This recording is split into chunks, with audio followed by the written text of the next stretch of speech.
Good morning, good morning, good morning, good morning. 0900 wake up call. Good morning. Oh man, what a night, what a night.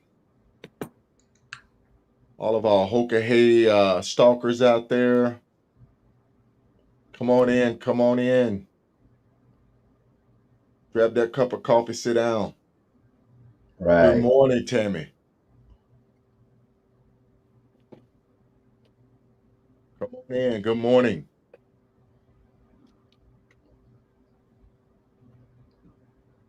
Good morning, Fit to Ride. Good morning. That fit to ride is one of my members out in North Carolina. Oh, okay. Yeah, Good yeah. morning, Sonia Princess Rider. Good morning, Russell Brown. Good morning, Joe Beverly. Joe and Bev. Good morning, DB Ryder. Good morning, good morning, good morning, everyone. Morning. Ah, Sparks, good morning. Good morning, everybody. Good morning. Come on in, come on in. Uh, good morning, Marty. Tired, Sonia, tired. Feel like I'm riding a HoKa. Hey,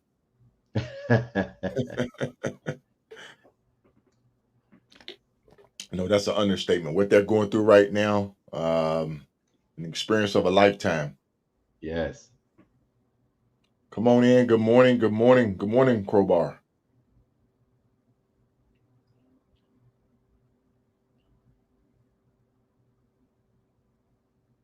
Everybody do a mic check right quick. Mic check 1, 2.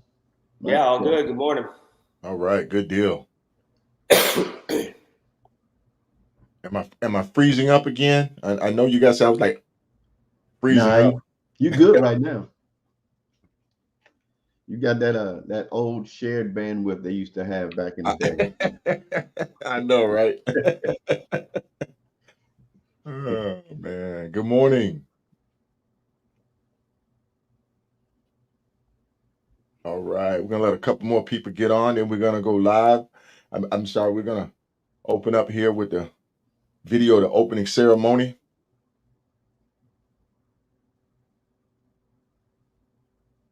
Good morning, good morning, good morning. Good morning, Scott. Good morning, Susan. Good morning, Rocky. Temperatures for the leaders seem to be cooler. Yes, Mike Bear. Yeah, it's cold up there. Good morning, Amy. They rolling in, man. This is wonderful. This is wonderful. Good morning, Ken. Good morning, Dave. Howdy from West Virginia. Thanks for tuning in. Hey, folks, we're going to jump right in here. We're going to see this video from the opening ceremony. This is Sonia Brew. She went down there for the open ceremony and took this video. So this is what it looked like when 200 HoKa Hey riders get together and get ready to start the HoKa Hey Challenge.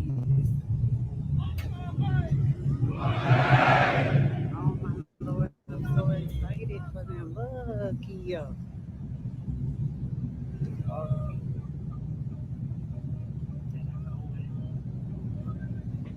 And you see, it wasn't raining at that time. They're going to Alaska.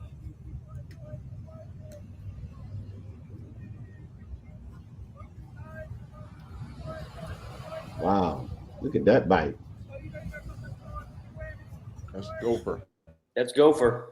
That's Gopher. Wow. Okay. Yeah. Can't stop, won't stop. Hmm.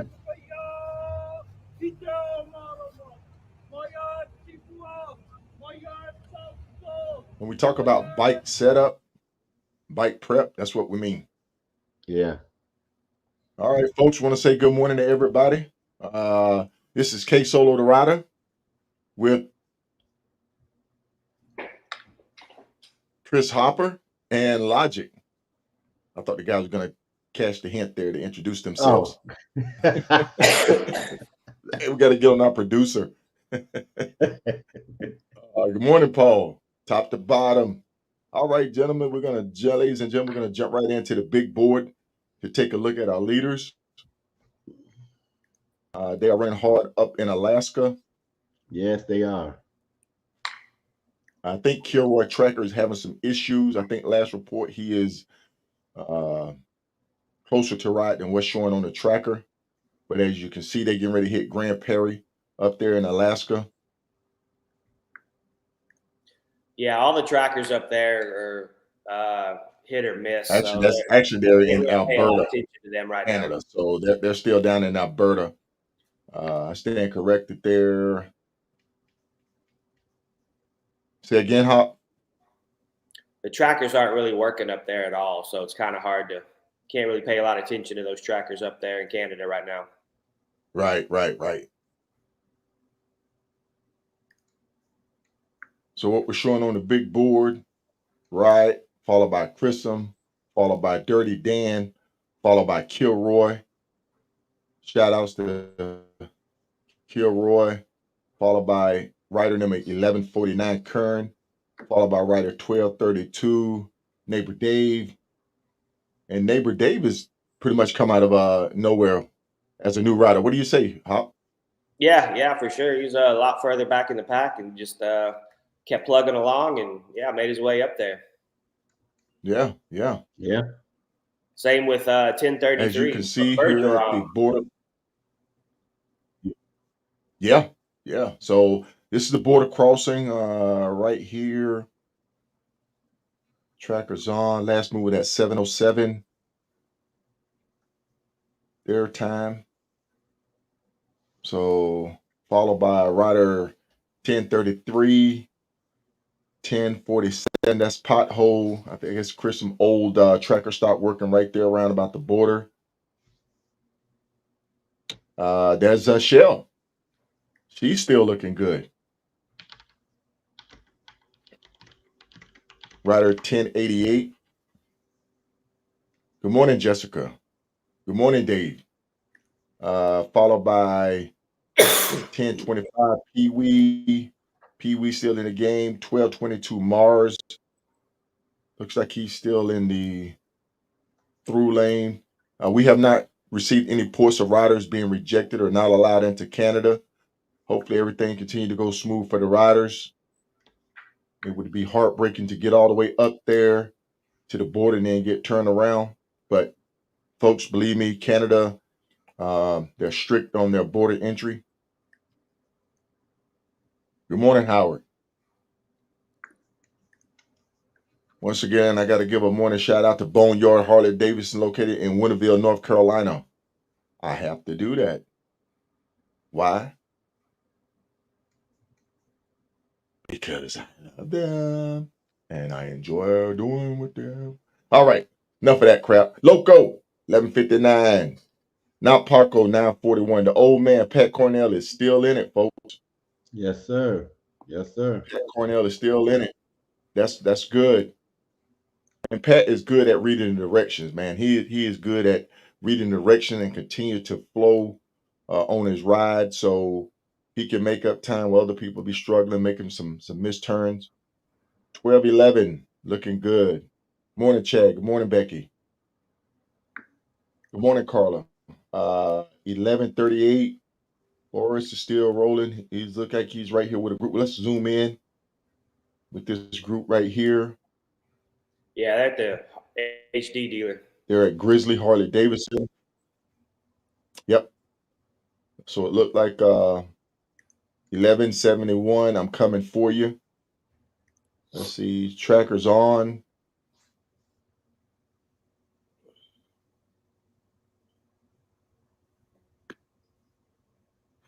$11.29 Yost.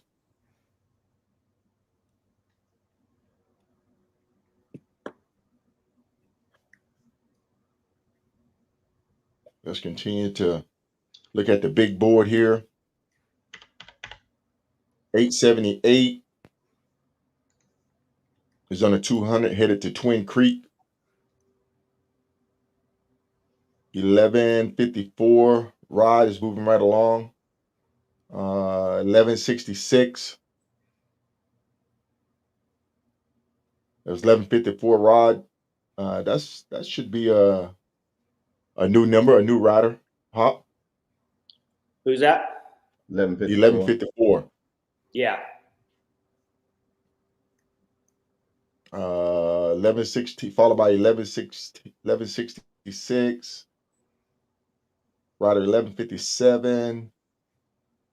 1167.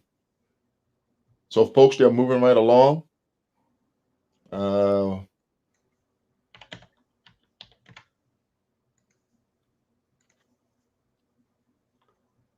So we don't what know did if we ever get? Roadrunner And I know we keep right on repeating this.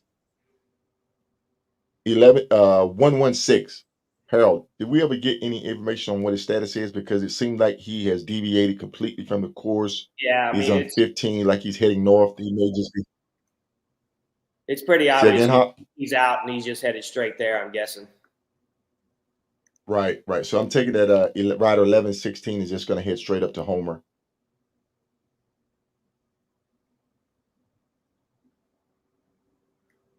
Do we have so we don't know if Roadrunner got his new transponder yet, do we? Do not. No. Working our way back. There's a Taco 1133, Romeo 988. I'm looking for. Is that him?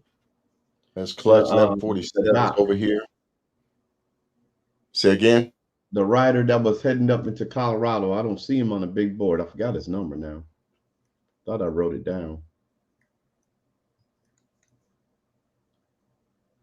I think you said he was from out of Yes, country. Trevor. He's been off since Georgia. 11 rider 1157 is from Edmonton, Alberta. This is his first HoKa. Hey, thanks, Dave.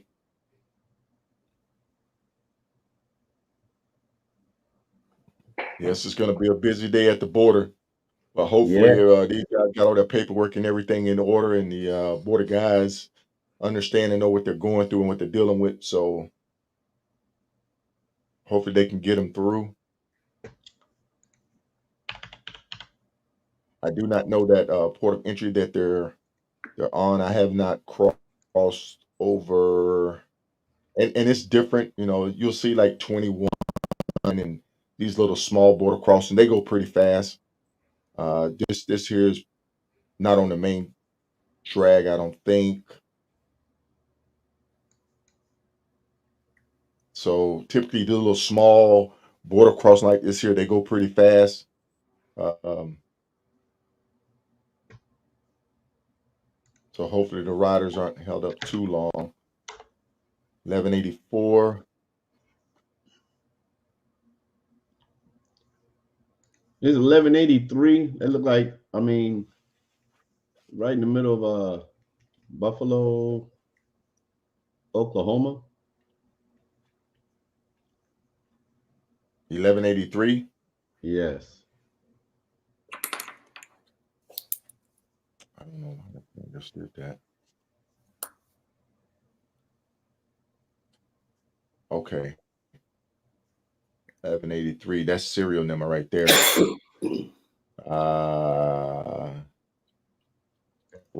Rider. His tracker's on. Last move went at 7:06 their time. I can't even pull him up. I can't even pull up his profile.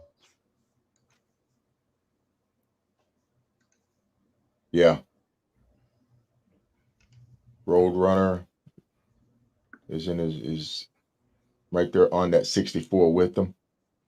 Look like they're running Well, Roadrunner's been that spot been there for a couple of days. That's when we found out his transponder's not working. okay. 865 is on 60, followed by 1096 Kinky, followed by 1236 Pearl. And folks, we do not know if these trackers are 100% accurate. Riders are reporting that they're having tracker issues. Yeah. Let's see what's going on with HQ. We did get a couple of messages come in. Uh, Yesterday at 8 p.m., and riders will understand this, line Delta 14, 45 miles, turn right onto AB 11E. At 110 miles, turn left onto AB 22 North. At 95 miles, turn left onto AB 16 West. At 115 at 115 miles, turn right onto AB 40 North. RSM route at Delta 15. That came in last night around about 8:41 through headquarters. We had another one come through about 10 p.m. from HQ, Utah, 261 North close. Line Bravo 51 left onto US 163 North, enter Utah. At 65 miles, go straight onto US 191 North. Greater than 25 miles left on Utah 95 West. At 120 miles, resume route at Bravo 54. And then this come in yesterday at 11 p.m. Warning, fatigue kills. Please be smart. Rest before you hit the wall. We did address the wall yesterday. We'll reiterate it a little bit more today. Hop, if you would, please give your definition of hitting the wall and kind of give people an understanding. Can you hear me, Hop? Yeah. Yeah. Can you give people a little bit understanding about hitting the wall and what measures they take to kind of get out of that?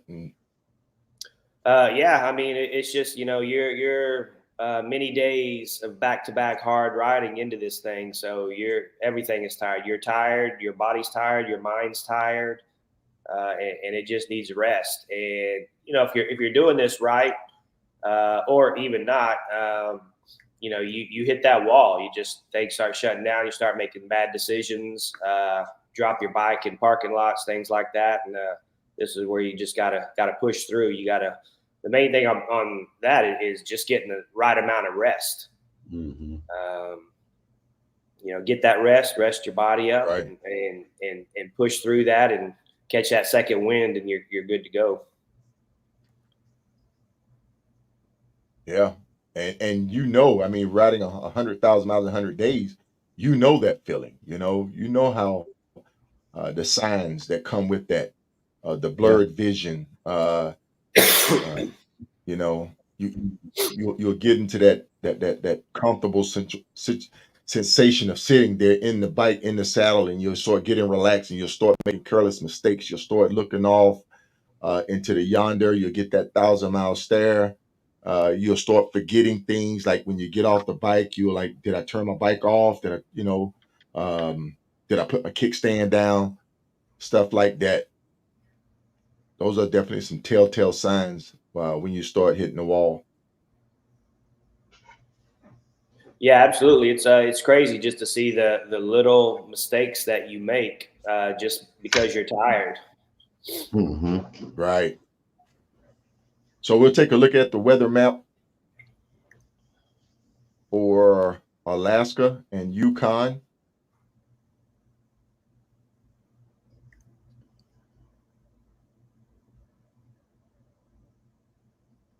Hopefully this storm or weather front will move out of the way or dissipate to the point where it will not affect the riders too much. Once again, Homer, Alaska is located here, right here, folks. Good morning, Buffy. And here is Anchorage. And they will be coming in.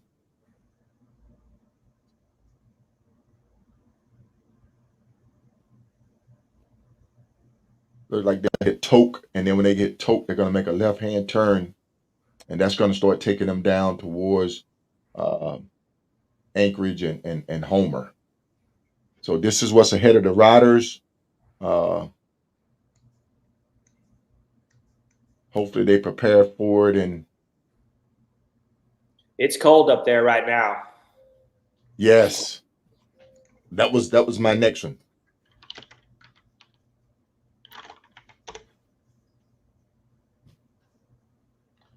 Yeah, current Current temperature in Anchorage is 49 degrees.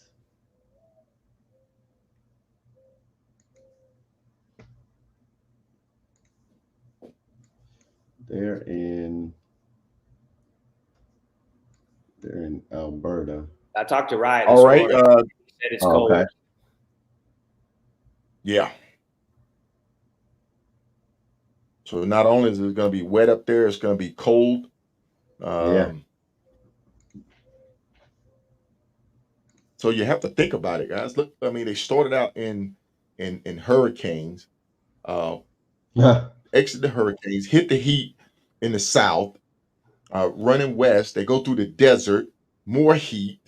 Uh, then you start heading north.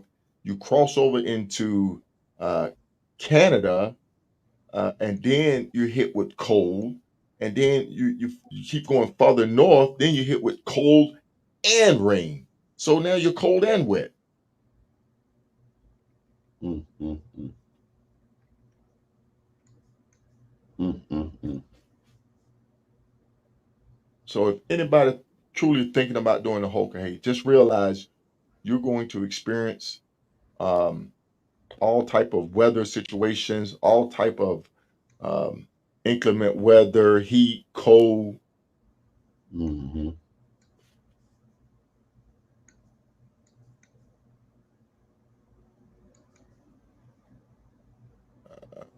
Let's see.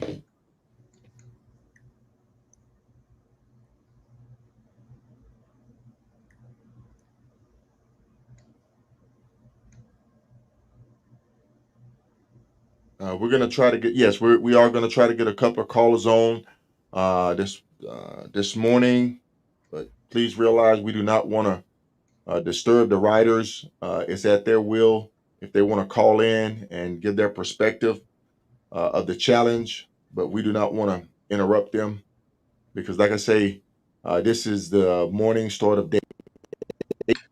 Riders are starting to experience fatigue. HQ's already put it out. Say be cautious. So Yeah. we'll zoom in at the border here.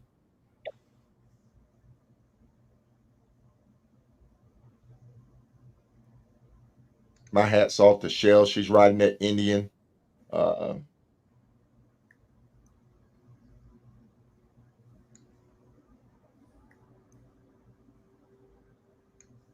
let's see if I can pull up Loco right quick. I know Loco is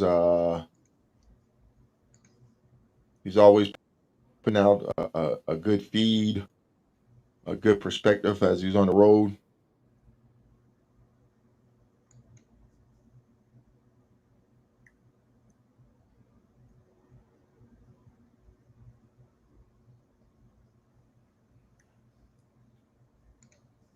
So let's see if we can get Loco.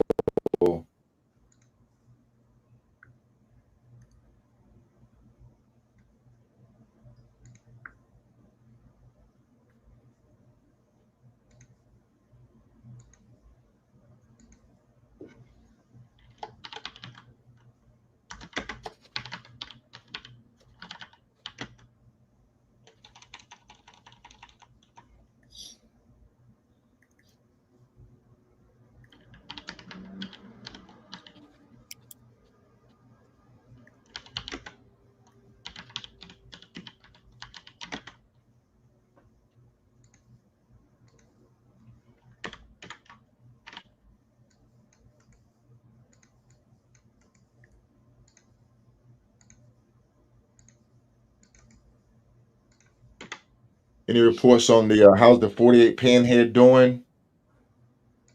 We definitely need to check back in with him.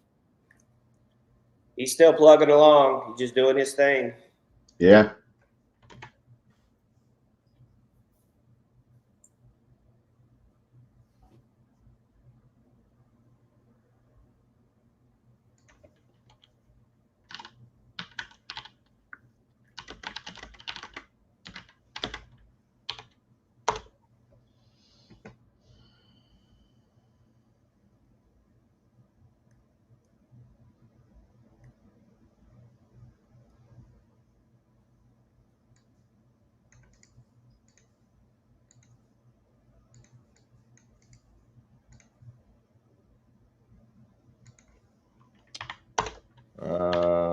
just a.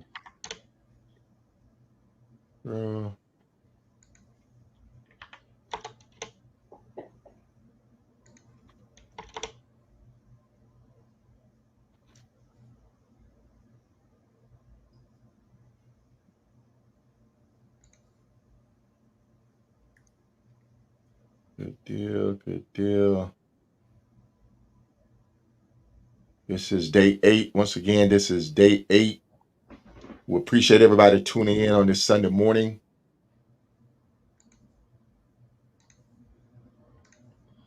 I think the big deal is people are starting to cross over into Alaska. Mm-hmm. So I'm sorry, Canada. They're starting to cross over into Canada. They're crossing the border. Folks, I'm trying to read messages. I'm all over the place. So Not sure what you're meaning by old bikes, but if you mean like the Panhead, that's the only one on the ride. Only really old bike.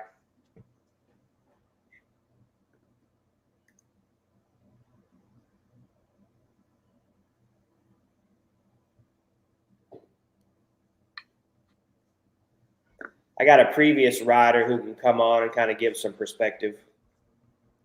okay, that'll work. Let me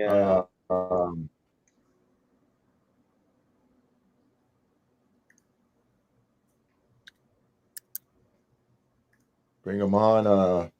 Let me see if I can maybe get Greg down out of New Bern.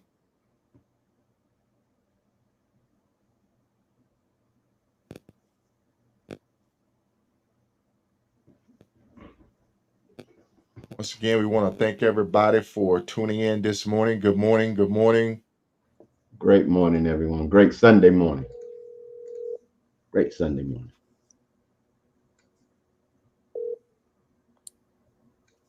Good morning, Chris. Good morning, Dean. How you doing, sir? Hey, I'm doing great.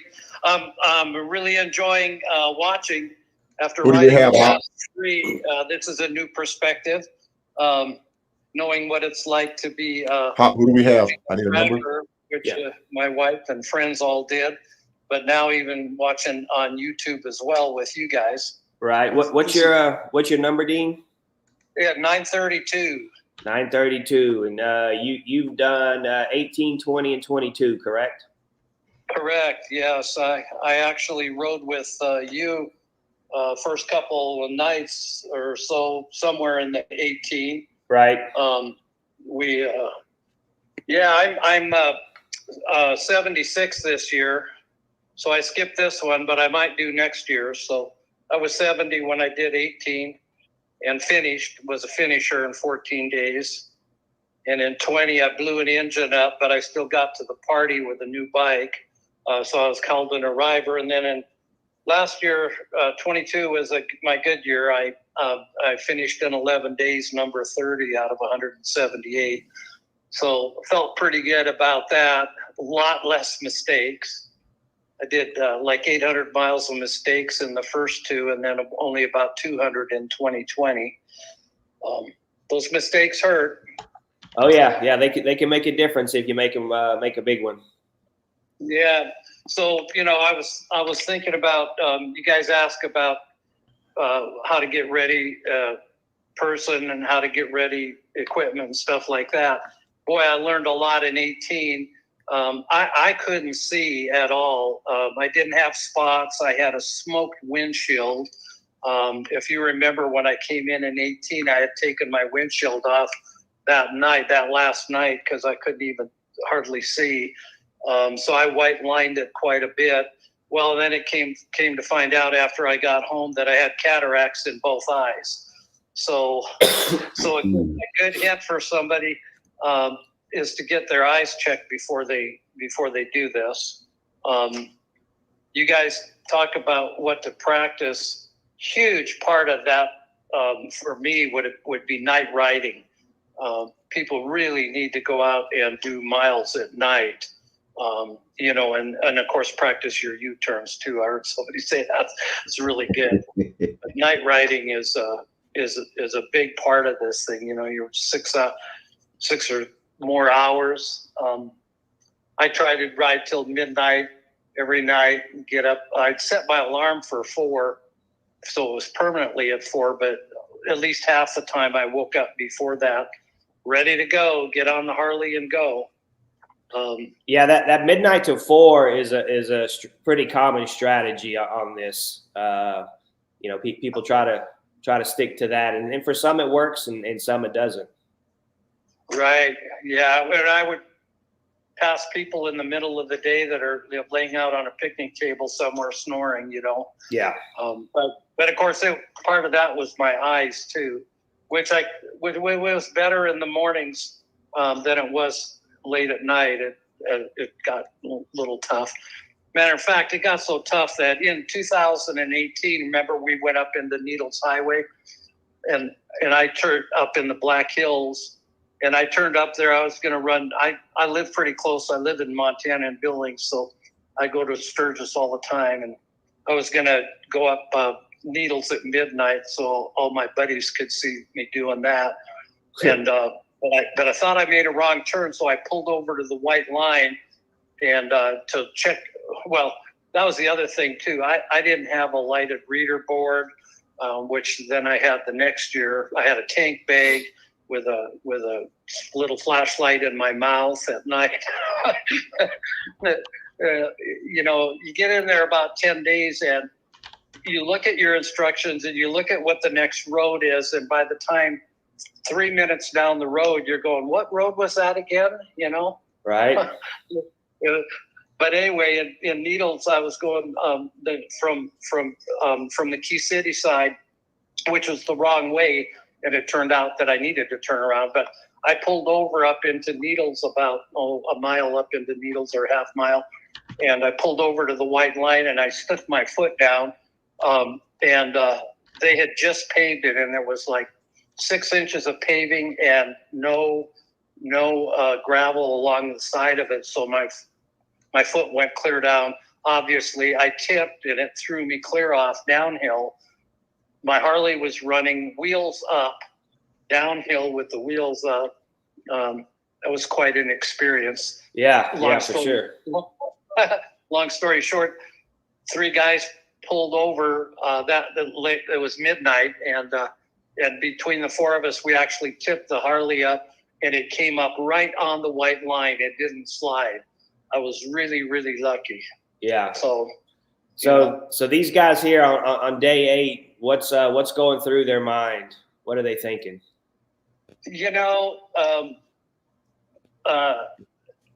What's nice, of course, is the leaders are. I've ridden to Canada a couple times, where the leaders are riding. God, that's nice and fairly straight.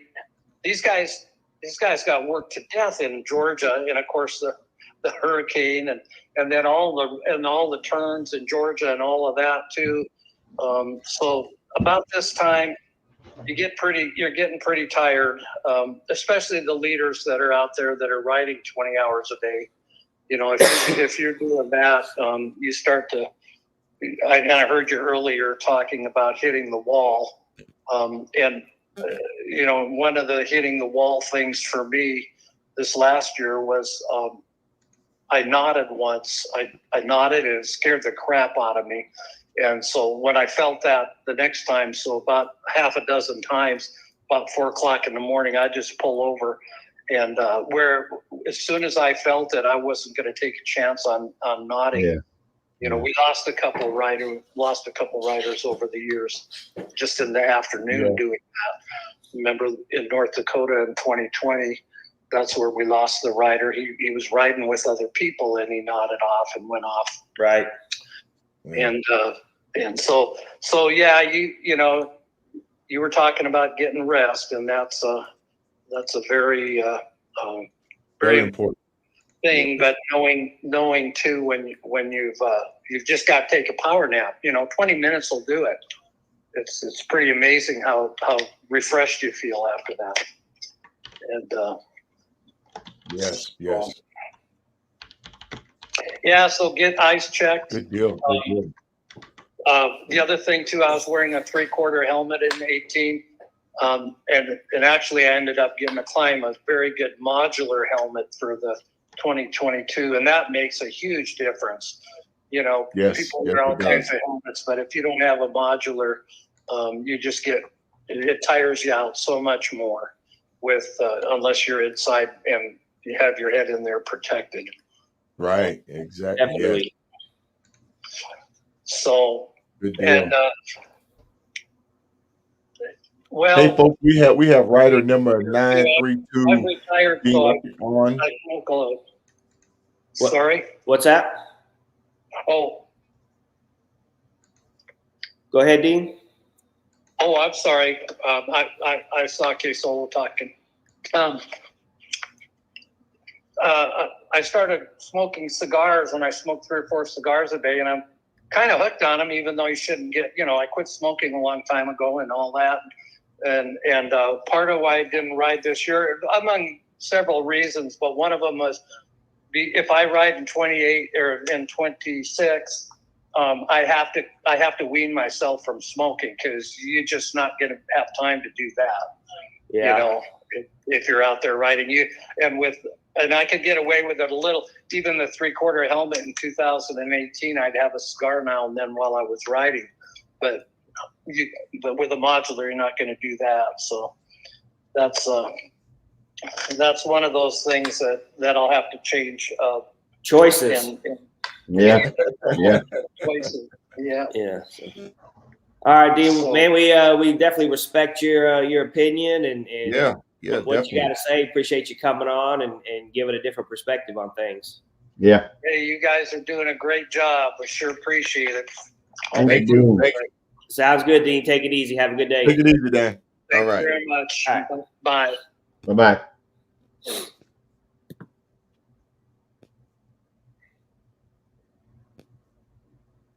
All right. That was Dean, rider number 932, folks.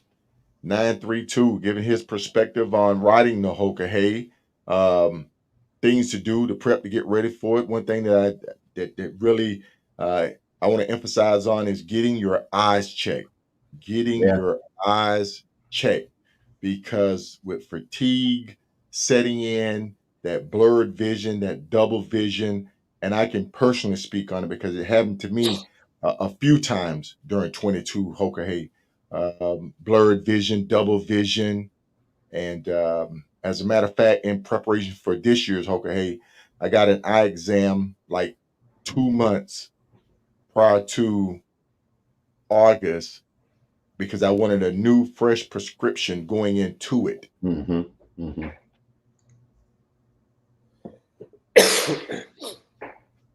Yeah, he mentioned the night riding. I know a lot of people don't like riding at night or a little scared of it, but yeah, it's definitely a big part of the ride. So you do a lot of night riding and a lot of back roads at night. So You know, that's I where that can ride. auxiliary lights come into play. I can ride at night. I think my trepidation on that is I just don't want nothing to jump out at me. Yeah. Yeah. And believe it or not, night riding is exhausting because you're so focused on what if, not only are you riding, but you're looking left and right and your body is tense and you're saying, what if this happened? What if this happened? Yeah. I've had tree limbs to be down in the road. You have to try to react to that. So the whole while you're riding at night on these back roads, you're thinking in your head, what if this happened? What if this happened? Right. And that put a lot of strain on you, especially in your shoulder. You'll see me doing a lot of shoulder work. I contribute hitting the deer and surviving and staying up due to the fact that I did a lot of shoulder work, a lot of upper strength work, a lot of core strength work. And I was able to keep the bike going straight instead of going down, So take it all in. Yeah, I did all of 2018 with no auxiliary lights. So wow. Yeah, it was crazy. What kind of headlights did you have? Just stock. Yeah, I just had a stock bike. Okay. Yeah. And to each his own. That's good. Some people are comfortable with that. Yeah. You don't know what you don't know. Right. And a partner of mine, we was riding through Alabama, and I got behind him. He said, he called me. He said, man, turn your bright lights off. I said, man, those are not my bright lights. He said, man, I'll have to change my lights because your lights are bright. You get in the front. Yeah. All right, folks, we're going to go back to the big board. Once again, we appreciate everybody joining us this morning on this Sunday morning of day 8 of the 2024 HoKa Motorcycle Challenge. It looks like Kim Henry is at checkpoint 2. Thank you for that update, Jessica. 2. Should be fast 2, right? Checkpoint number 2. I just checked on her. She was just rolling through. Is that Okay. Grizzly? That's 2? Oh, I thought that was like 3. Maybe not. Flaming Harley. What do we have going on down here with 1150, 1175, and 1173? Coming up 24.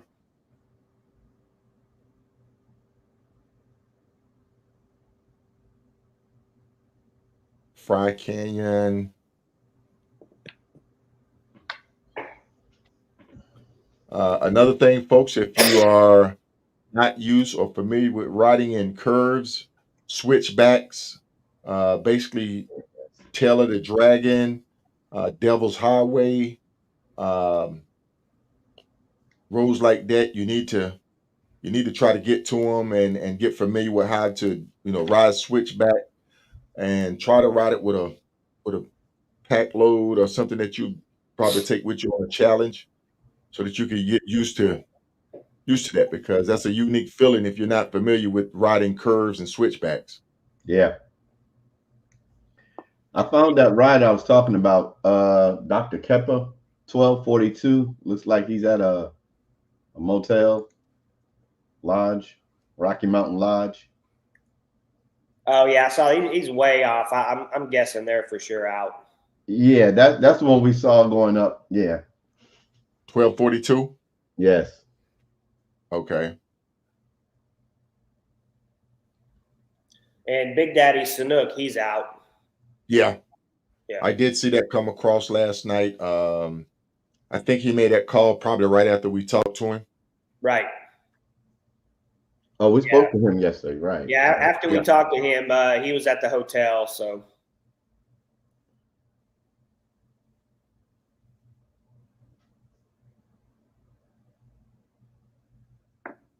Billings, Montana. Somebody just texted. Looked like some confusion in Billings, Montana. Where are we at? Where's Billings? That's South Dakota. There we go.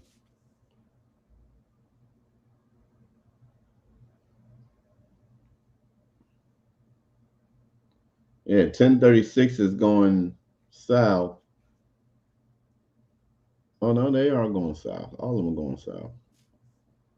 No, 1192 and 910 are going north.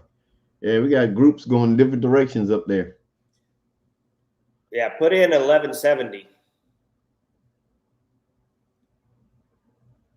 Guess he got off course somewhere, or well, no.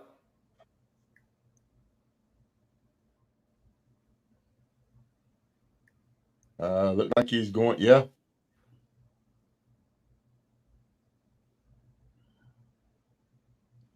Got riders kind of all around there. I'm not sure which way. Yeah, exactly. Like 1036 is going south, and then you look up north. 1192, they're going north. Yeah. So I think they're coming in from the east. Yeah. And then I think you turn back west. So I think it was actually the ones up north. I think it was Luma and Pryor and them that are going wrong. I don't know. Look like they're going in the correct direction. So this guy down here, 1036 and 1036 and 899 Eastman. Going south. That's south on 90.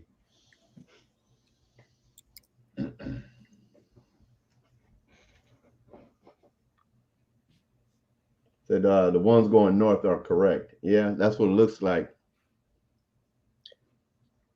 843 Jansen. He may be out. He's at a hotel.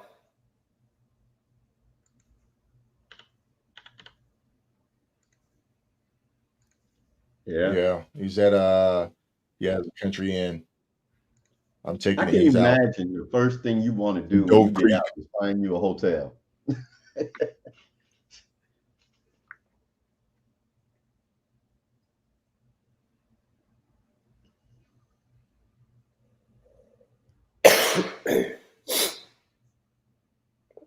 So Derek, how many are left? We're not here? sure. We don't know what the exact count is of who's out and all. Yeah.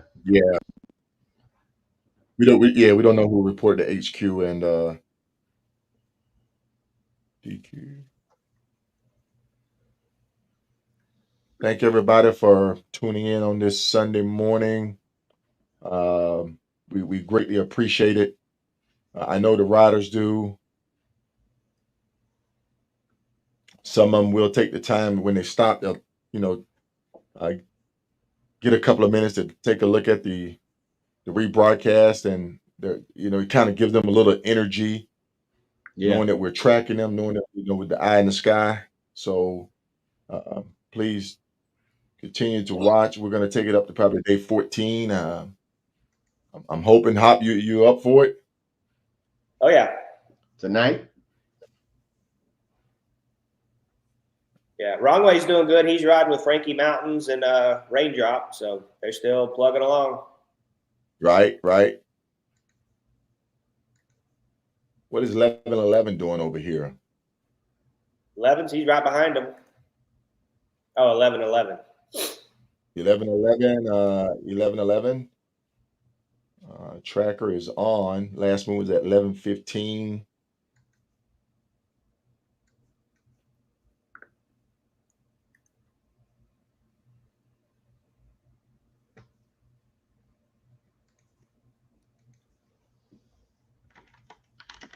Folks, we're on the big board. If you have a rider out there, or if you want to call in, just reach out to Hopper or myself, Logic. We'll try to get you in to get your perspective. Previous riders are more than welcome.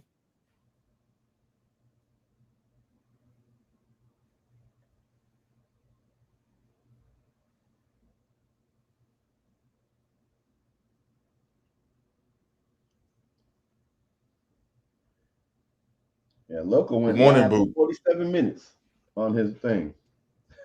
Yeah, that's why I couldn't chime in. It was just too much. Good morning, Michelle. Speaking of Levins, yep, Big John's moving right along. There's Hyde down here. Looks like Hyde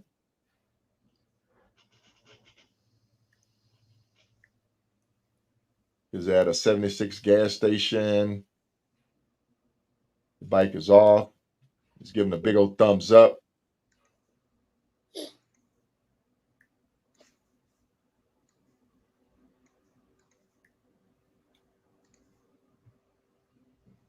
Super Dan, good morning.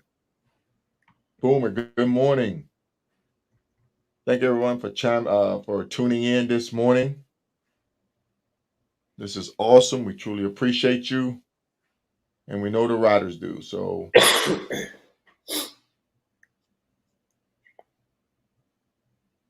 we didn't even get a weather report from Arizona. Being this close to Phoenix, you'd think the temperature would be 150. I hope not. If you know this area right here of Arizona, it gets super hot. Super hot. It's miserable. Super. Yes, super hot. So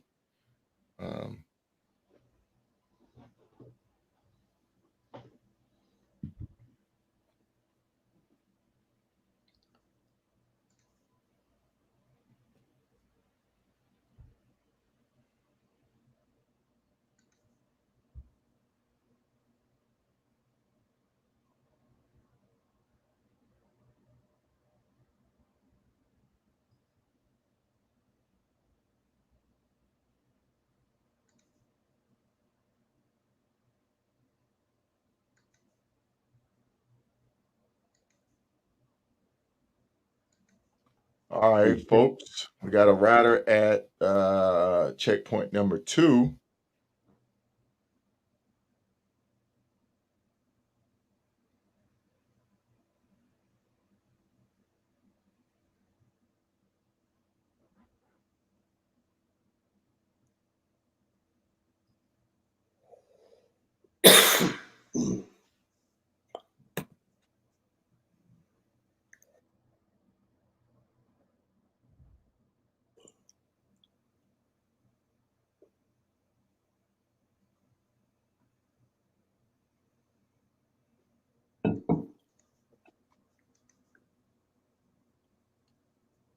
Rogers, 10:15 Rogers with Ladybugs and Davis.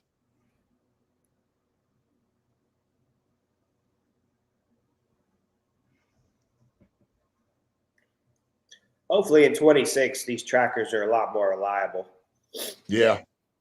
Ever since that's they what had we- to switch to the new ones, it's just been horrible. But that's what we said in 2022.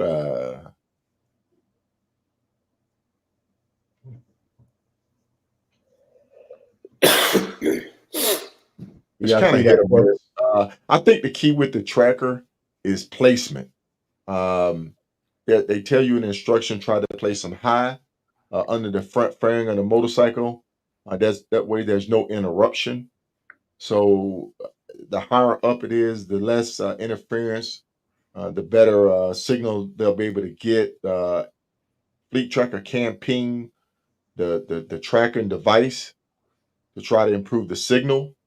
All right, folks. Hello, Kim, Jamaica. Are you there? Yes, I am. Hey, Oh, folks, hey, look at Kim. here. Hello. Hey, Hey, hey. how's it going?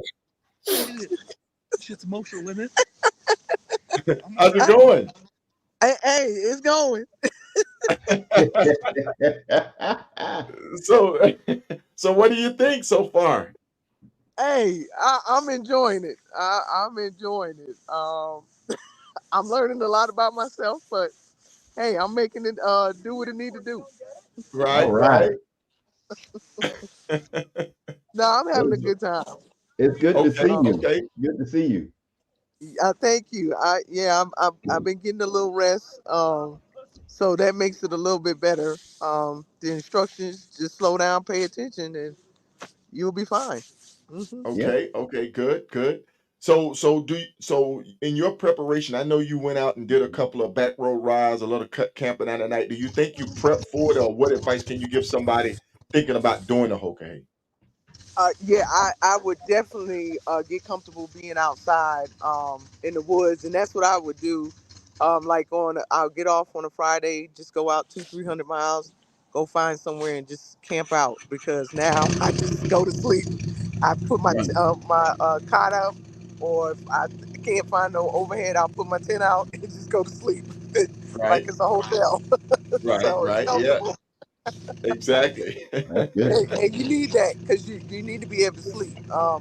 Fatigue is something that is definitely can happen to you if you're not doing what you need to do. And at least Right, get right, a good meal.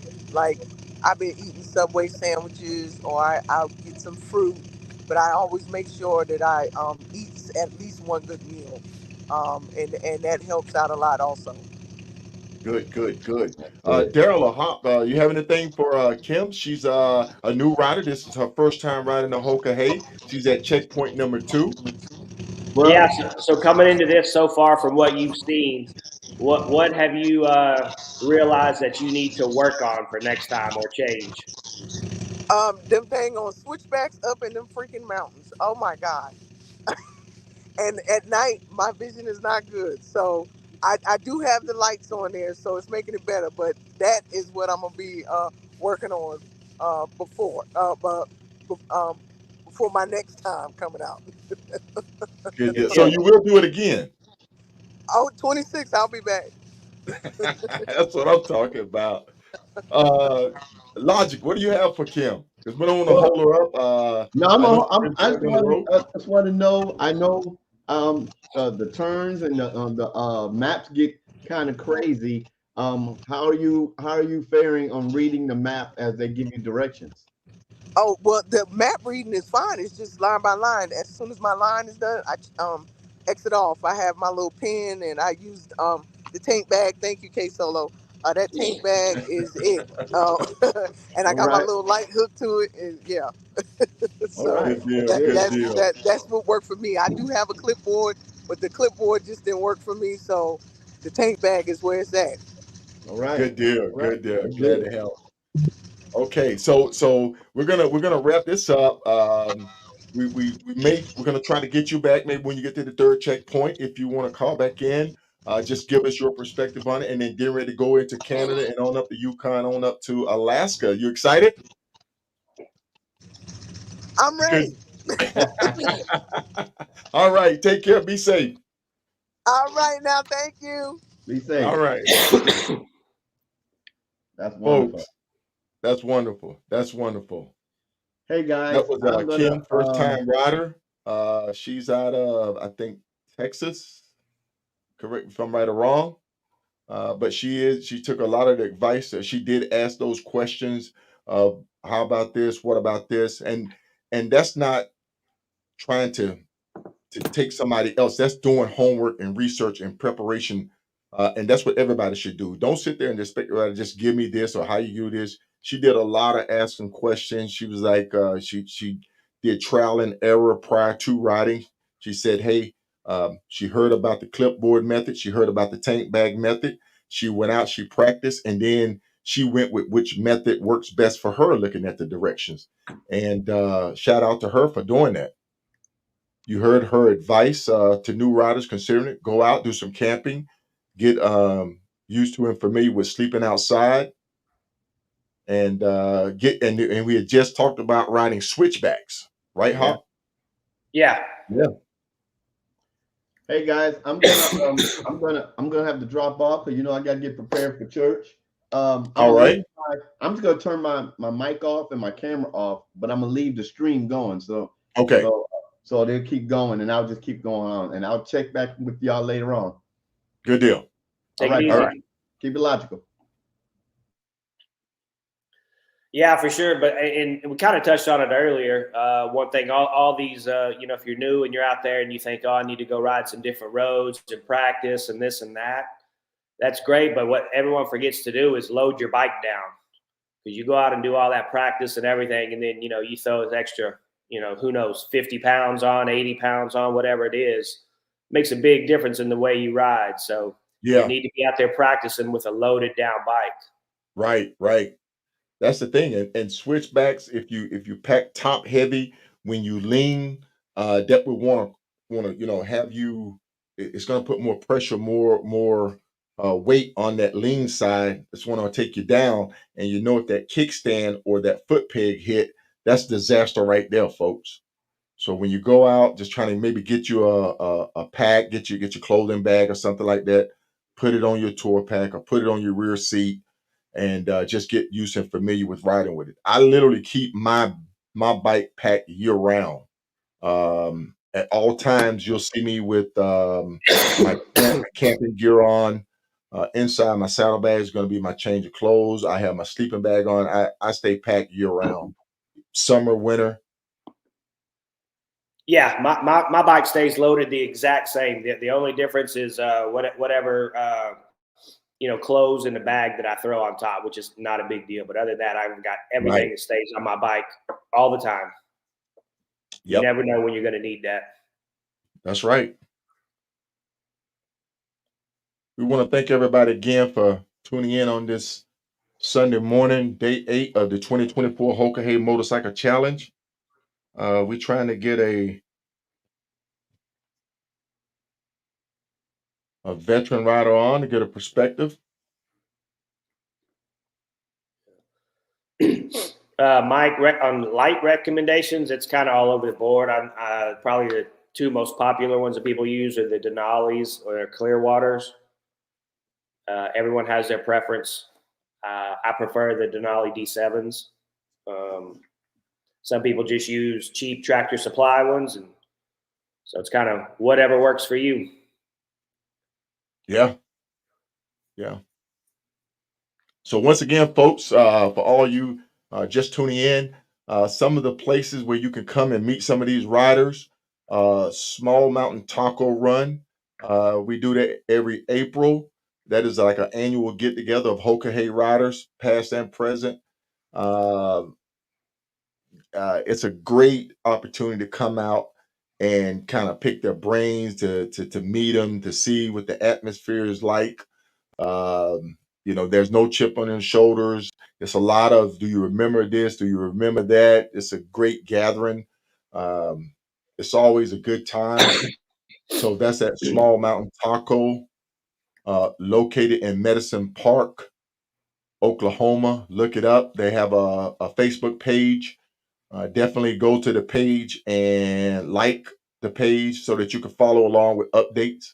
And also, there's some great riding up there in that area. So a lot of riders will break away and go ride the back roads, the back countries of Oklahoma. You're more than welcome to join in. They do have camping out there. I am planning for next year to camp out there. So if the weather's permitting, now I'm not going to camp in no storm, but definitely want to camp out there, maybe get a couple of campfires going, maybe even break out the old grill and throw on a couple of steaks. So that would definitely be a good one, a good opportunity to come out.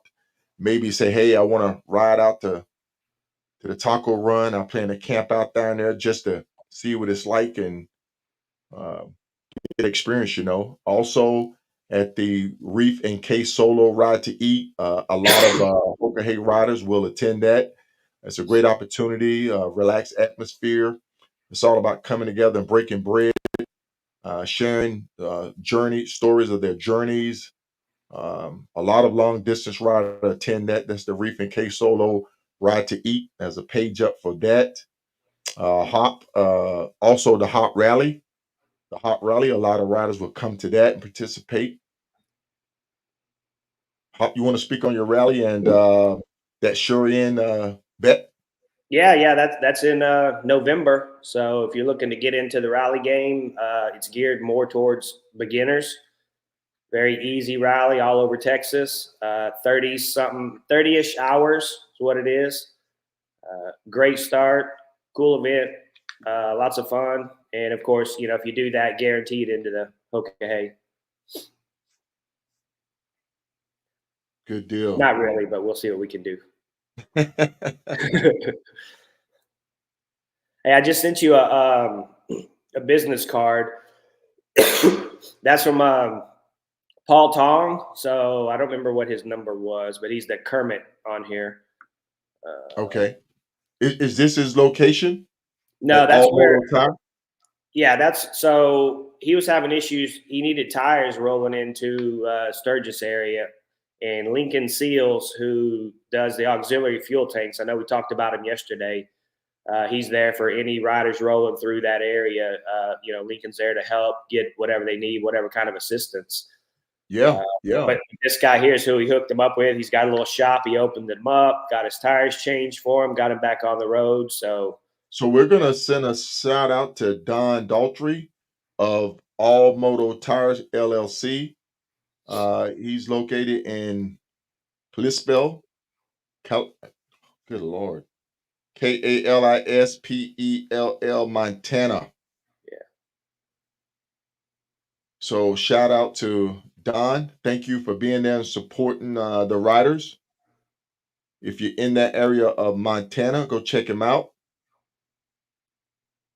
We love little small and mom and pop shops that will open up and extend support. Derek, you can check out the Facebook page, Hops Rally.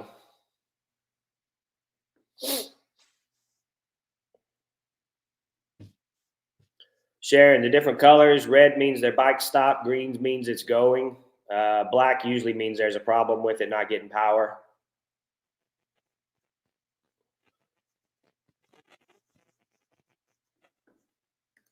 still seeing a lot of people opt to not do the Moki Dugway.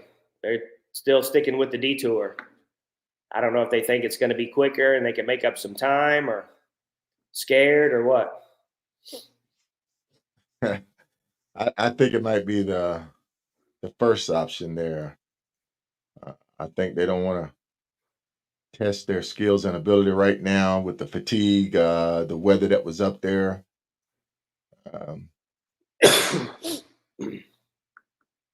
We did show a video of the Moki yesterday.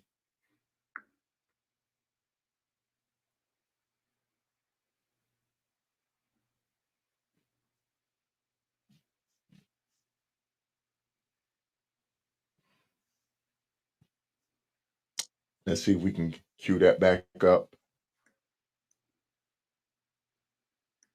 I know a lot of people saying, what are you guys talking about? What are you guys talking about? Moki Dugway, Sting Bypass.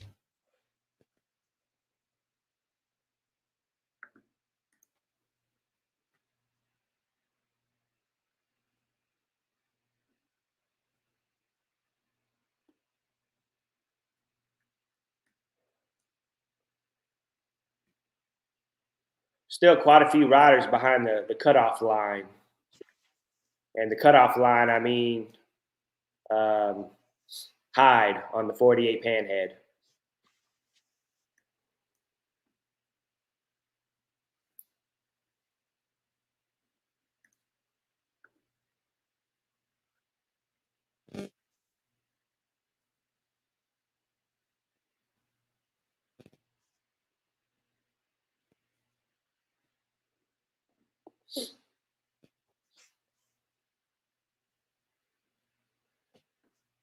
Yeah, y'all check out Jason's ride. I know he's got a Facebook page on it.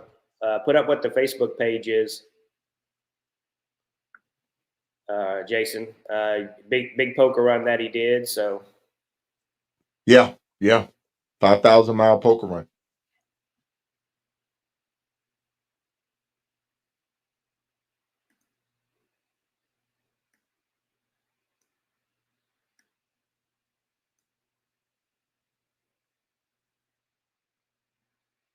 So let's take a quick look at the Moki.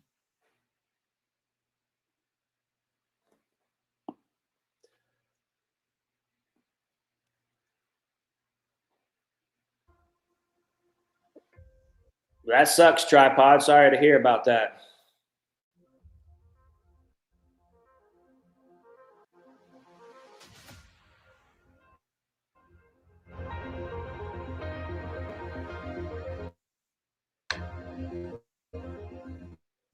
So this is the Moki Dugway, folks. It's about 3 miles, maybe 3.5 miles of gravel. This beautiful scenery. It leads down to the Valley of the Gods.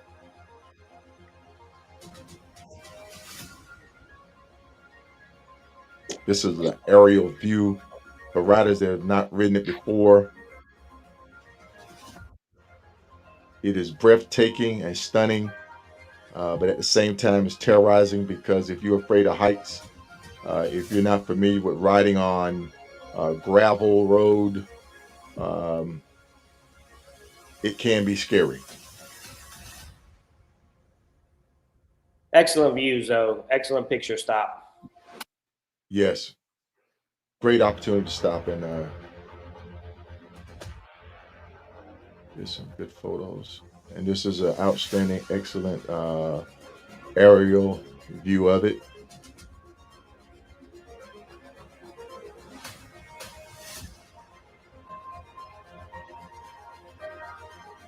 So if you ever get out there, you want to ride it,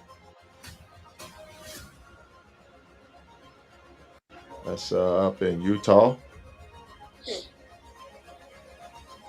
Dennis, no, he's got no sigh of relief. He's got people chasing him right now, so he's still pounding it hard.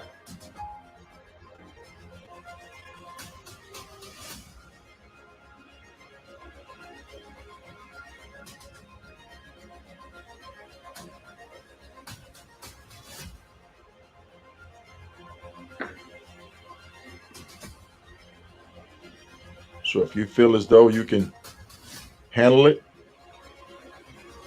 by all means, get out there, do a pre-ride. And the thing about the HoKa, folks, is that the route change every year. It's not the same route every year. We have to send a big shout out to the committee. When they put together the route, they find some of the best scenic routes in the country, put you on with switchbacks, with with great scenery. Um, they're going to take you through the mountains. They're going to take you through the deserts, the heat, the cold. It is challenging. It is challenging. So if you're thinking about it, please be taking notes. Listen to the riders, and get yourself ready and attend Angelo, some of these Iceman's events. still good. I reached out to him, texted him this morning. I haven't heard back from him, but he's still moving, so everything seems to be good. What number is that? Iceman 1220.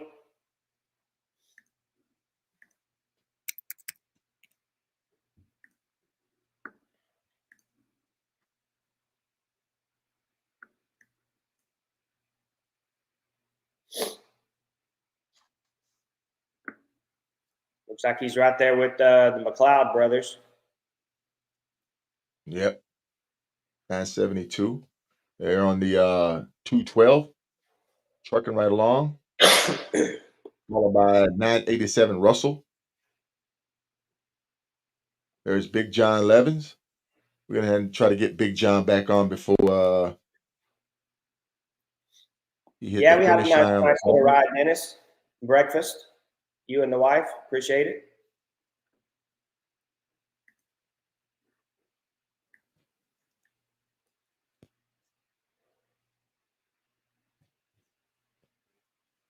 Iceman's doing good. He is making up some ground, so he's putting in the hours.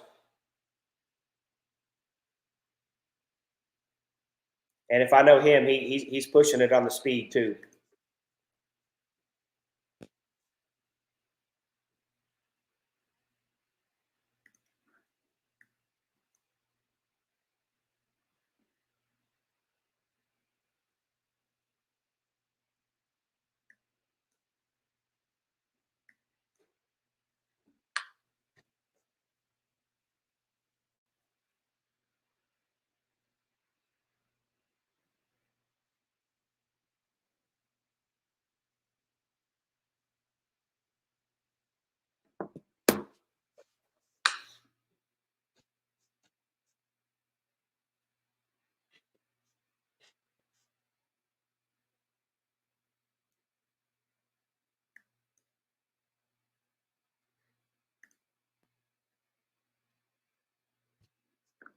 He is a monster.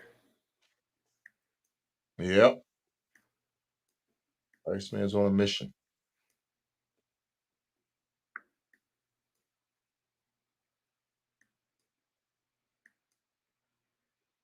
We want to thank everybody for tuning in on this Sunday morning. This is day 8 of the 2024 HoKa Motorcycle Challenge.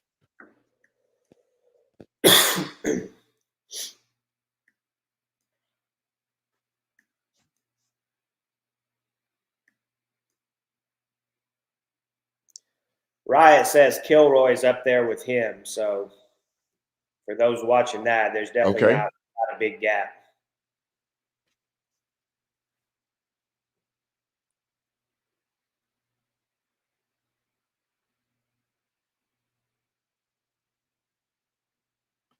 Speaking of some footage, we're gonna share with you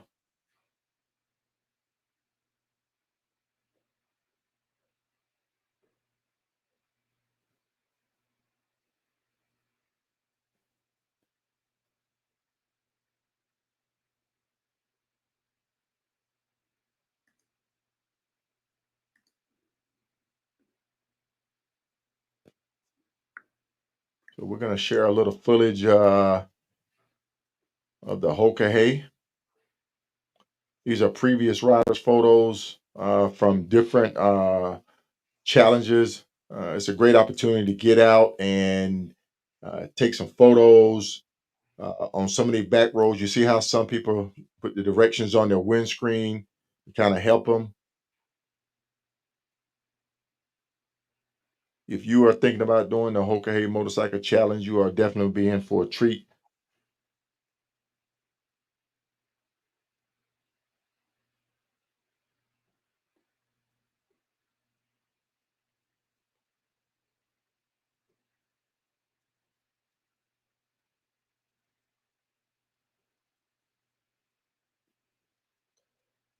Everybody's got a system. Everybody got a system. Previous years' rides.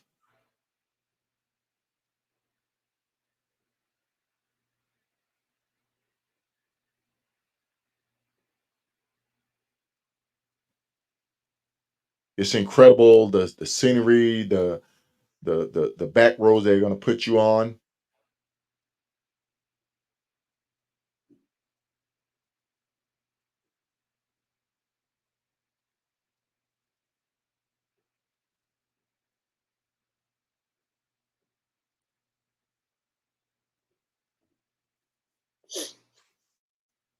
It's just one big old community.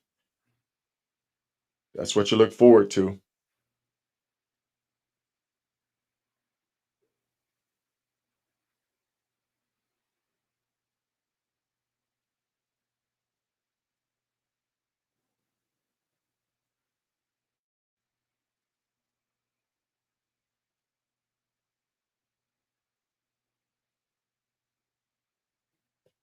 Good stuff. Good stuff. Good stuff, folks. Good stuff. If you have any questions about the HoKa Hey Motorcycle Challenge, go to the website, type it in. They have all the information that you will need and what it takes to apply for the HoKa Hey Motorcycle Challenge.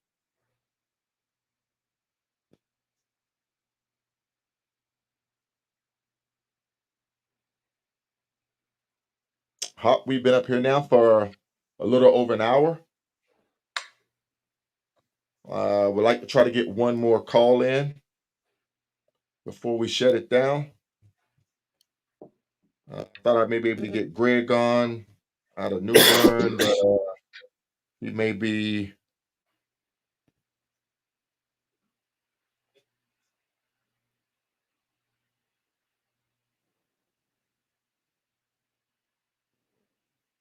unable to get on. I want to try to get Thundercat back on.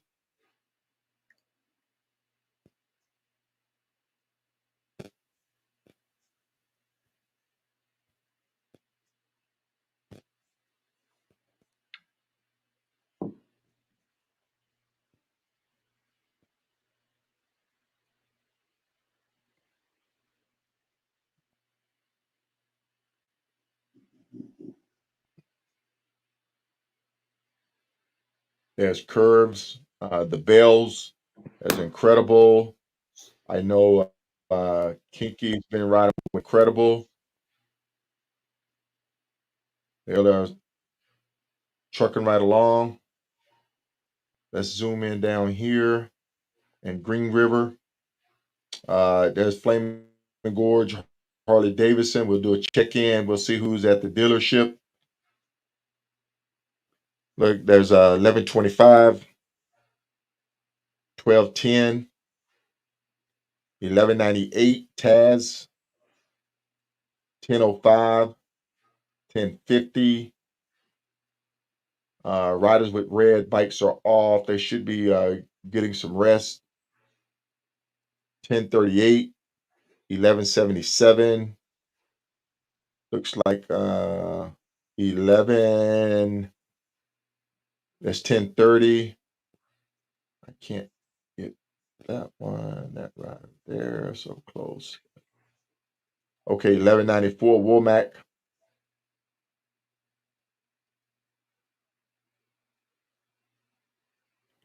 And here's Flaming Gorge, Harley Davidson dealership. I've actually stopped in there before during the SMA 3 Flash Classic.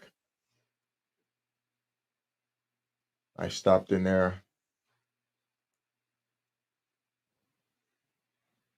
Yeah, folks, the Southern California Motorcycle Association do an outstanding ride from uh, Canada or Mexico to Canada, Canada to Mexico every year. Go to their website. It's a great opportunity to check to test your border passing credentials, and also they put you on some good back rows. You can get used to switchbacks there. You can get used to riding in all three. Uh, the mountains, the desert, some international riding.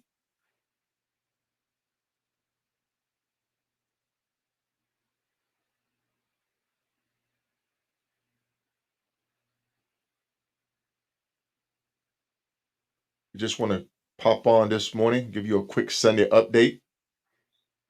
We know people have commitments and stuff they need to get to today, so we're gonna give you the light edition.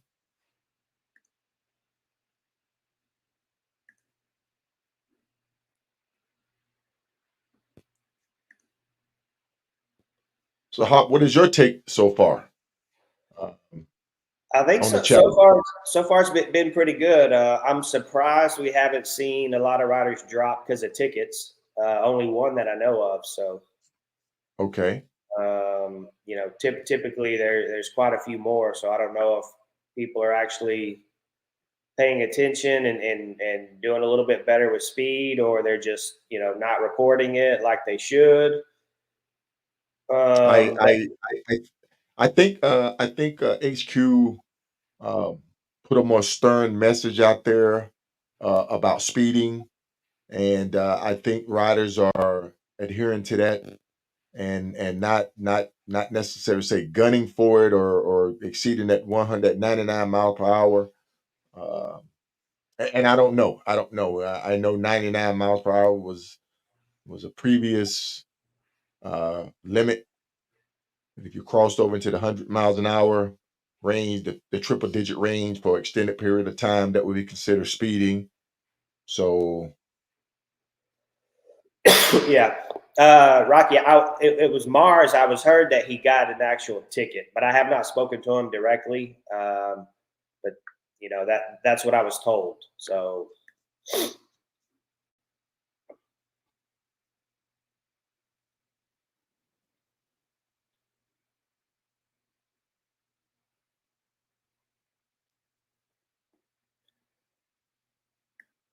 I think we might have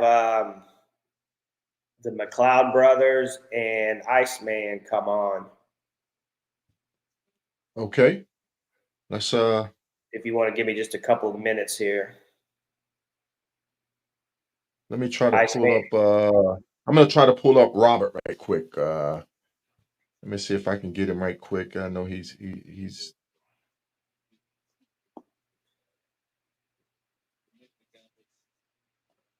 Let me try to pull. Opportunity to appeal the Right. ticket? No. If you get any kind of moving Hold on one violation, second. you're DQ'd. Period.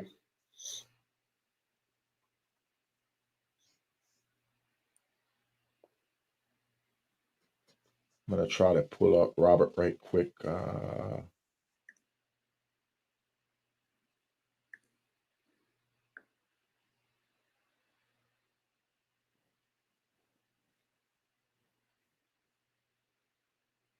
gonna get rid of this.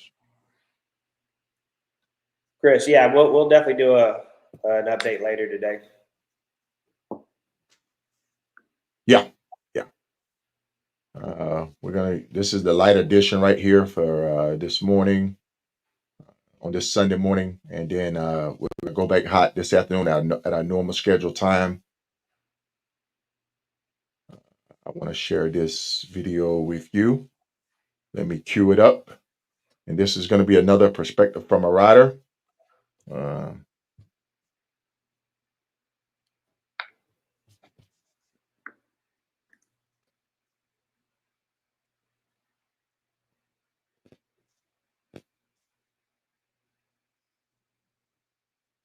weather. Well, we've been sharing with you guys, so you guys know we've been behind the 8 ball, so we really need to push. And yesterday was the day. We've had 2 ridiculous storms that we pushed through. Echo. But mission accomplished. We're back on track.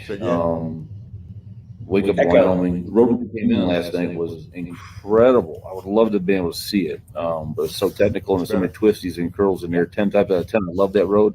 Not last night, not at 2 a.m. Jackrabbits, elk. But we made it here, got here. Said I would. So I'm gonna keep doing posts and dedications. Bear with me.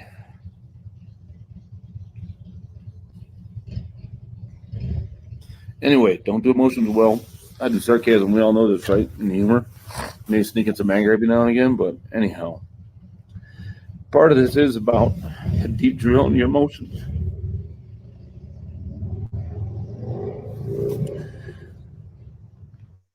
Hang on. All right, I'm back. Refresh now. Today's dedication ride is going to be for Buck and Betty, mom and dad. Dad, you think I'm nuts trying this crap, but you'd be supportive. Mom, you'd love the scenery. Incredible. I've seen more beautiful scenery in America in the last 3 days, even though it's been at 70 miles an hour on my scoot. It's been incredible. You actually love this thing.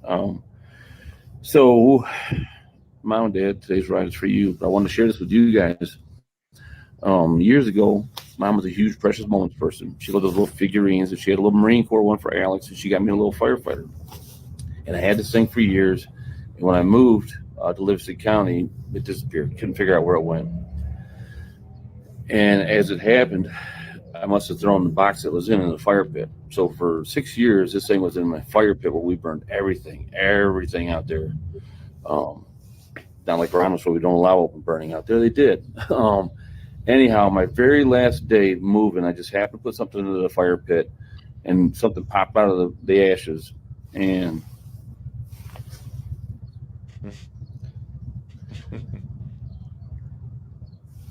that's what it was.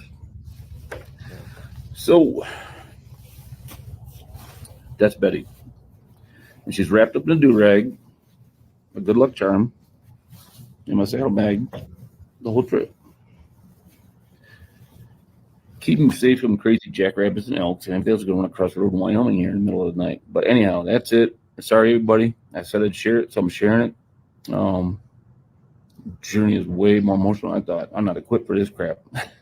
I'm trying to share and maybe have some breakthroughs.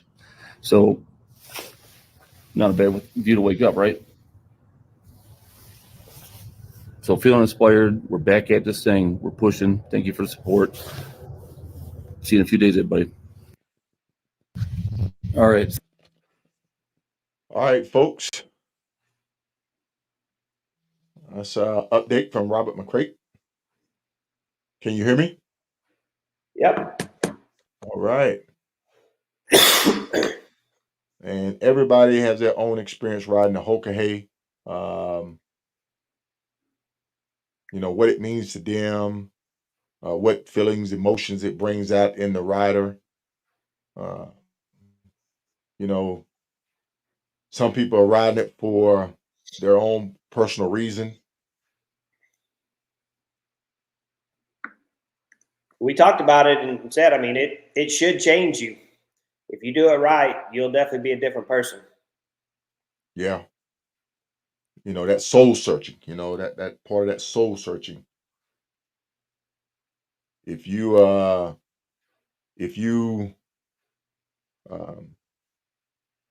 really looking to just use your motorcycle as that transporter to get you there, and that's because you can feel all your senses. You're in touch with your surroundings. You smell things different. You feel the heat hitting on your face, and when you feel that, it clears your mind. You can really think.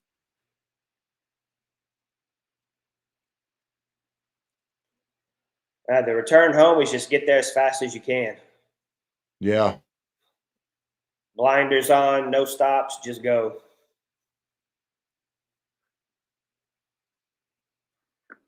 You're tired. You wore out, tired.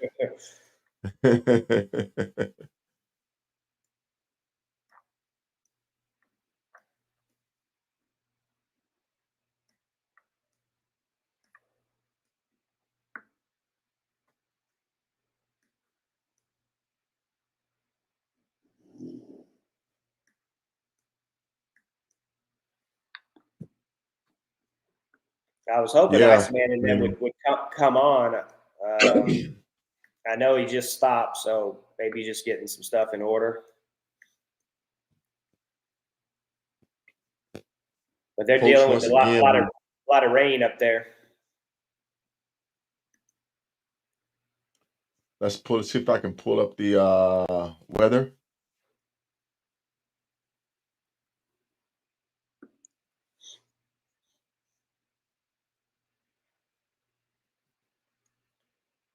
Yeah. If you're coming through Appreciate everybody Montana, tuning you're getting in. wet.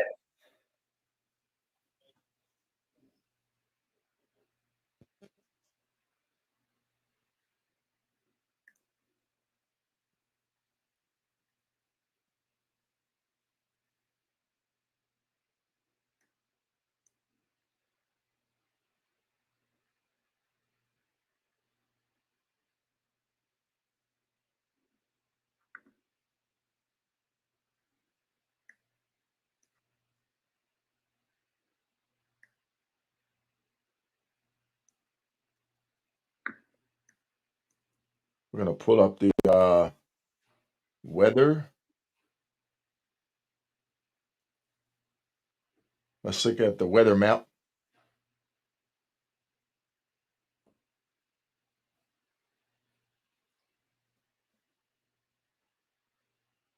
We still have riders down here in this area in the southeast corner of Utah. Hop. Yeah. So we still have some riders dealing with some weather down here in the southeast corner of Utah.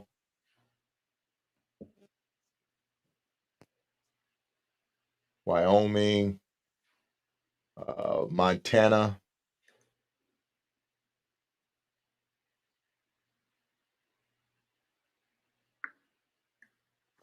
Can riders use weather apps while on the HoKa hay? Sure.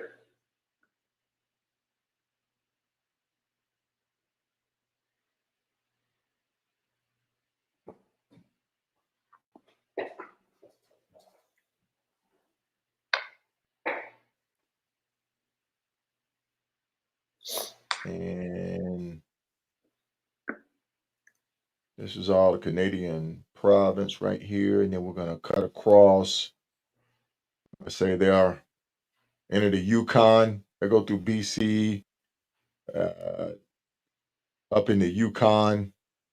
And this is what they're facing, what's ahead of them. Once again, Homer is down here in this area.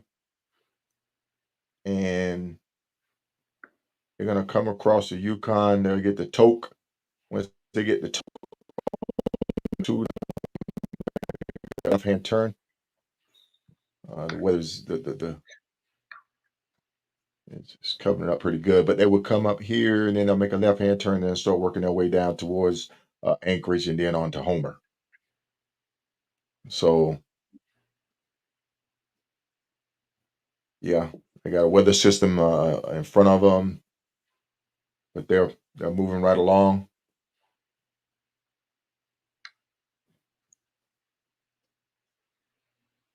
Hop, let's go over the big board one more time. If you can cue that rider up that want to come on, we'll take them before we get off. But we'll go over the big board one more time. And then I think we'll shut this morning light down. We may try to go heavy tonight. Maybe we can line up a few more callers, get a couple of rider perspectives. Maybe we can get some previous riders to call in, give their take, give their opinions, and maybe give out some good G2 to kind of help anybody thinking about doing the HoKa Hey motorcycle challenge. Yeah.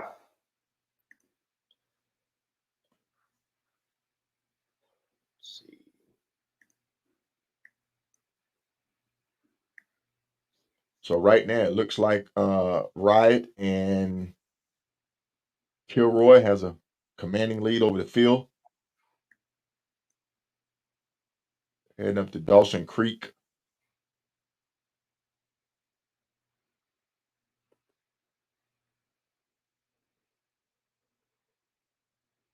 And Riot did send a message up that Kilroy,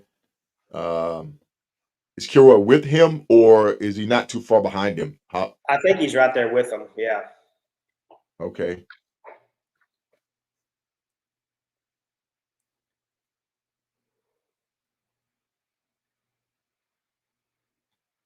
That's a pretty commanding lead right there. Would you say? Yeah. I mean, obviously we have no idea what it actually is, but yes, looks that way there. Right. Looks like it running at 40. But like you say, folks, it's all about the factors, you know. It's all about the factors. Sleep pattern, your bike, weather conditions, um, detours, road construction, all that come into play.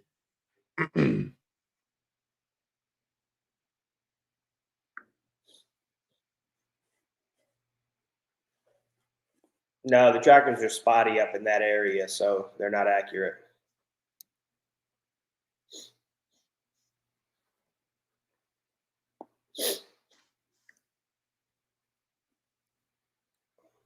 Yeah, because Kilroy tracker stopped back here. Maybe if Fleet Tracker could ping it.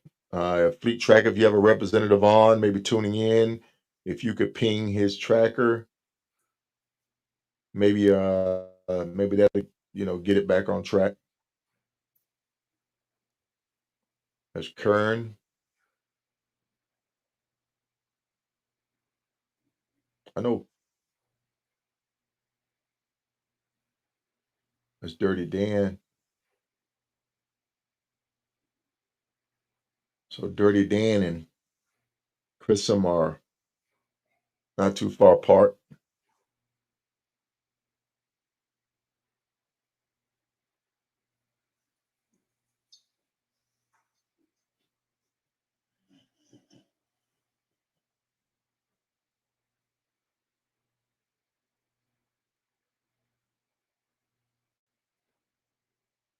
Looks like Kern and David are not too far apart. Okay, Iceman should be coming on. Sounds good.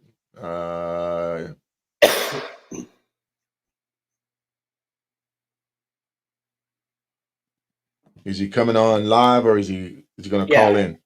No, he should be coming on live. You should get him there. Okay.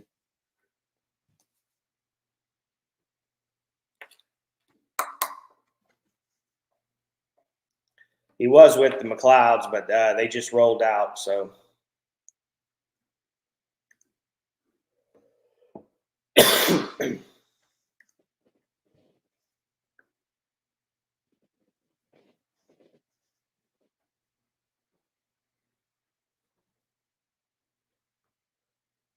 stick around a couple of minutes, everybody. We should have Iceman coming on.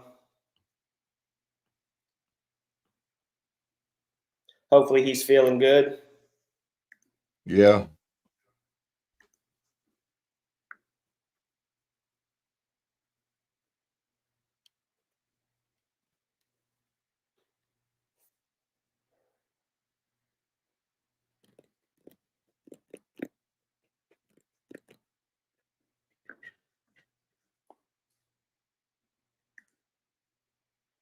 Good deal. Good deal. Moving right along. He's not in there yet? I have not received. There he is. Just got a ding. Just got a ding on the Iceman. Iceman, are you there? Yeah. Can you hear me? All right. You're live, Iceman. What's happening? You got it. How you feeling? Like shit. Are you hurting? Huh? Are you hurting? Yeah. Yeah. In pain? I can barely hear you. I got my volume turned all the way up. Let's see here. Is it raining there? Is my what? Is it raining? Raining? Yeah. I mean, I think it's just now went down to a rain. It was something else earlier. 18-wheeler had a blowout right in front of me. I heard it. I knew what it was. And so I backed way off. He just kept going. And then it was just like 1, 2, 3, 4. It was about 5 seconds. And then huge chunks of tire just went shooting up in the air and landing right in front of me. So Fun times. Came to a stop. There was no tires on his wheel. And I'm like, not today, Satan. Yeah. How's the bike? So, how's the bike? Bike's running good. Looks like shit, but it's fine. You know, like me. Yeah, Both right. Both of us are a little broken up, but we're both running pretty good, I think. Good story. Yeah. Yeah. Yes, sir. Yeah. How's Vicky holding up? She hasn't been sending me many messages, so I think she's talked to Honor more than she's talked to me. Yeah. I know Kat reached out to her. Yeah, I don't think she's happy. Last time we talked on the phone, I told her that I was at the hospital and that Chase was coming to get me and that I'd be home the next day. And then that was the last time we spoke. Once I decided to get back on the road, I didn't know how to tell her, so I just sent her a text and I said, I love you. So, I mean, we're texting, so there's that. All right. Pretty cool thing y'all got going on there. So it's been everybody. Say again, Iceman. What's that? I said, say again. I said a pretty cool thing y'all got going on there, keeping tabs on everybody and doing lives. It's pretty neat. Good I wish deal. I had Appreciate more time to check it out, but I just have been busy. I tried to make a push last night. It didn't work out so good. I got to Sturgis I got the Deadwood, and things just went sideways for about 2 hours, 3 hours of just spinning my wheels. I sat down, I looked at my atlas, and I was like, this just isn't coming together. So the first thing that I learned doing all of this, I got turned around real bad on day one. And the best thing that's worked for me is once things start to not make sense, I just backtrack until they start making sense again with the instructions, you know. And so that seemed to have worked every time so far. Sometimes I got to go further back, but I trying to sit and figure it out and all that stuff. I'm just like, I'm sure I screwed up. I'm sure I missed something. Let me just go back. And sure enough, when you go back the other way, you see, oh, there's where I blew it right there, or there was something covering the sign or whatever. And so this morning, I just, I haven't got much sleep. I'm working on about 1,500 miles in one ride. So I had to, it took me longer to get to that approach, but once I did, I was sitting down with my atlas and I was like, I was trying to backtrack and I was like, I'm just going to ride it back. So I went through Deadwood probably about 3 o'clock this morning, somewhere in that time frame. And it had just rained. The steam was coming off the road real bad, so I couldn't see. Not that I could see in the dark anyway, but it was pretty sketchy. I've been to Deadwood before, but I don't think I have rode every single road in Deadwood the way I did tonight. I went up and down every damn road, sideways. A cop followed me for a little while. He's like, "Hey man, is everything good?" I was like, "Not really." And so I thought he was going to run me out of Deadwood, but I was like, "Oh, this is for sure the way I got it. I'm good this time." So then I had left, thinking I had it, and then it didn't make sense when I ended up going back to Sturgis, and I should have went up to Spearfish. And so I'm sitting there with my atlas, and I'm like, "This sucks." I go back finally, and I'm just like, I did it the wrong way, and I said, "You there?" Yeah. I said, I'm trying to get this. You know, I'm trying to find this. I said, I'm on this road. I'm trying to find blah, blah, blah. He goes, where are you headed? I said, Alaska. He looks at me. I said, look, man, I got these turn-by-turn directions. I got to follow this. I got to follow this route. And I said, I'm here at this point. And then I said, this doesn't make sense to me. And that seems like it takes me to Sturgis. He says, no, that you're supposed to go up this way. Thank you. So I was like, 5-minute conversation. I just blew 3 hours. Right. Yeah. Anyway, that's how it goes. How's your hand? Yeah. What's that? How's your How's hand? your hand? One more time. How's your How hand? is your hand? Oh, I got I don't have full, like my hand's not 100%, but I have full use of my clutch. Like I can. So yesterday was the first day that I was able to actually ride. So all the days that I got back on the bike coming out of the hospital, I haven't been able to go as hard as I like to. I didn't realize how much I was broke.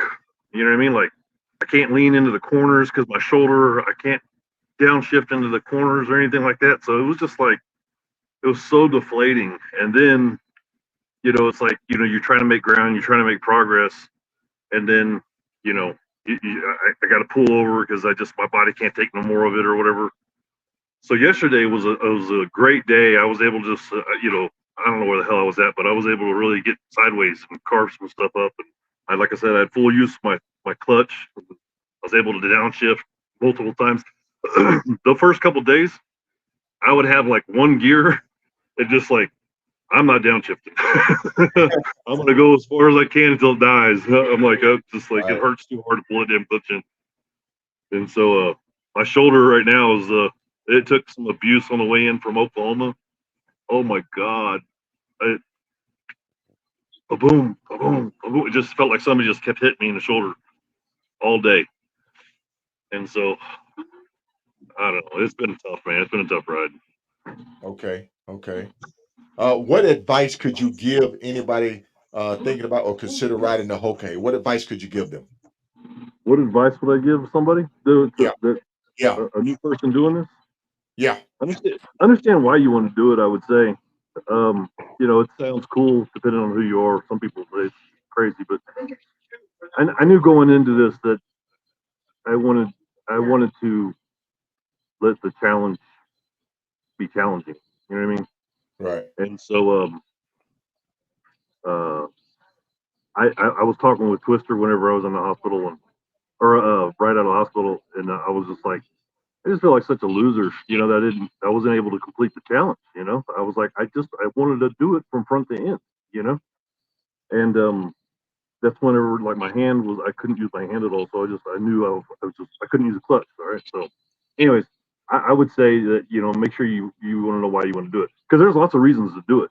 I tell you what, man, this route that we're on, it has the most beautiful, awesome rides that I've ever been on, and they're all connected with the shittiest roads also.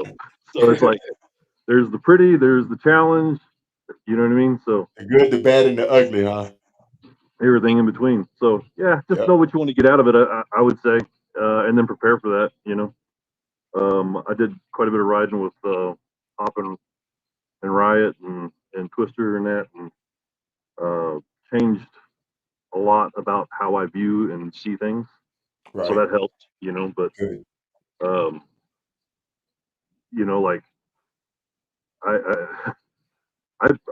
packed like 2 hours, 3 hours before I actually left for this ride.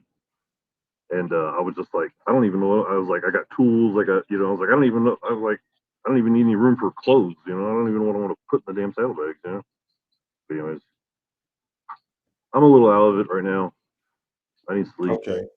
Well, yeah, I'll get it, but I need sleep. Well, yeah, man, go ahead and get you some rest and recover your gear, whatever you're gonna do. But definitely get you some rest. We appreciate you calling in. You know, gallant effort, man. You was all in it, you know, so that's good. Yep. Stay safe out there. Keep pushing. Right on. Appreciate it. Later. All right. Later. Later. All right, folks. That was the Iceman.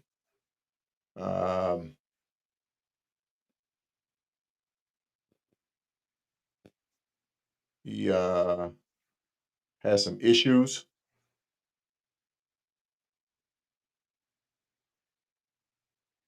Still Digging out there through the pushing crates though. here. So. I found some old footage. Yeah, I was digging in the crates. So before we go, I want to share this with you.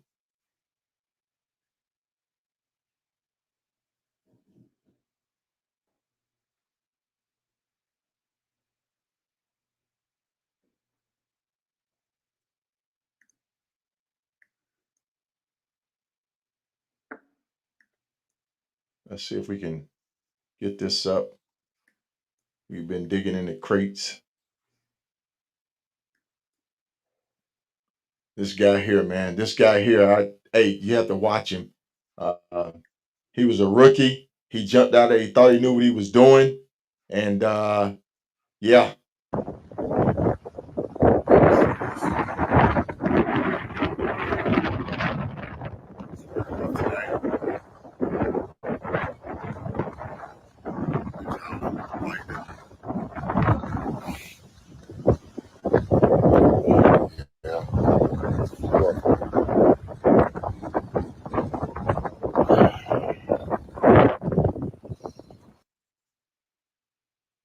That was my first experience riding the 2020 HoKa Motorcycle Challenge.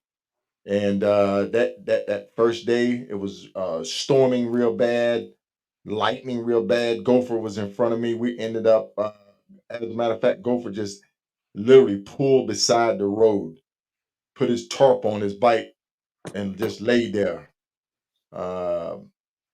It was really bad storm. Like diesel up front. Yep, diesel up front, running strong, and ran right through it. So, Hawk, we've been here almost 2 hours. Yeah, another good one. We can shut it down and jump back on later and see what's changed in the So game. we're gonna keep it at the same time. So tune in. We greatly appreciate you. And Hop, send them off. Sounds good, everybody. Thanks for tuning in, and tune in later on this evening. We'll catch y'all later. Have a good Sunday. Okay, hey. Okay, hey.